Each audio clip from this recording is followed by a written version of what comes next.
দীর্ঘ এক মাসের সিয়াম সাধনার পর সমাপ্তির পথে পবিত্র রমজান মাস ঈদ উল ফিতরকে সামনে রেখে দেশজুড়ে শুরু হয়েছে ছুটির আমেজ। মঙ্গলবার ১৭ মার্চ থেকে সরকারি ছুটি শুরু হওয়ার পাশাপাশি বেসরকারি প্রতিষ্ঠানেও ছুটি কার্যকর হয়েছে। এতে প্রিয়জনদের সঙ্গে ঈদের আনন্দ ভাগাভাগি করতে রাজধানী ছাড়ছেন হাজারো মানুষ। মধ্যপ্রাচ্য ও আরব বিশ্বের বিভিন্ন দেশে আগামী শুক্রবার ২০ মার্চ ঈদ উল ফিতর উদযাপনের সম্ভাবনা রয়েছে। সংযুক্ত আরব আমিরাতের জাতীয় চাঁদ দেখা কমিটি বুধবার ১৮ মার্চ বৈঠকে বসবে, যেখানে শাওয়াল মাসের চাঁদ দেখা সাপেক্ষে ঈদের দিন নির্ধারণ করা হবে। এমিরেটস অ্যাস্ট্রোনমি সোসাইটির চেয়ারম্যান ইব্রাহিম আল জারওয়ান জানিয়েছেন, এবছর রমজান ৩০ দিন পূর্ণ হওয়ার সম্ভাবনাই বেশি, ফলে ২০ মার্চ অধিকাংশ আরব দেশে ঈদ উদযাপিত হতে পারে।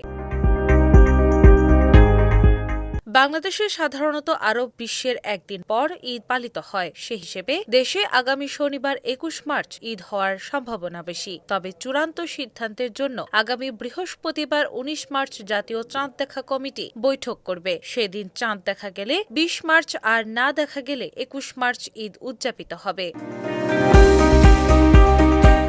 এদিকে ঈদ উপলক্ষে টানা ৭ দিনের সরকারি ছুটি শুরু হয়েছে। এর মধ্যে শবে কদরের ছুটিও যুক্ত হয়েছে। ঈদ যাত্রা নির্বিঘ্ন করতে ১৭ থেকে ২৩ মার্চ পর্যন্ত মহাসড়কে ট্রাক, কাভার্ড ভ্যান ও লরি চলাচল বন্ধ রাখার নির্দেশ দিয়েছে বাংলাদেশ সড়ক পরিবহন কর্তৃপক্ষ।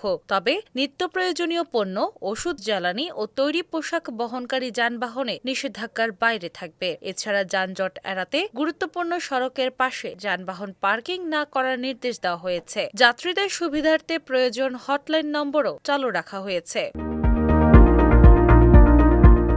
অন্যদিকে Dhaka mass transit company limited জানিয়েছে, ঈদের দিন মেট্রো রেল চলাচল বন্ধ থাকবে। তবে ঈদের পরদিন থেকে নির্ধারিত সময়সূচি অনুযায়ী পুনরায় চালু হবে। সব মিলিয়ে চাঁদ দেখার সাপেক্ষে নির্ধারিত হবে ঈদের চূড়ান্ত দিন। আর ততক্ষণে ঘরমুখ মানুষের ঢলে মুখর হয়ে উঠেছে দেশের সড়ক, রেল ও নৌপথ। দিনা ইসলাম, বাংলা বাজার পত্রিকা।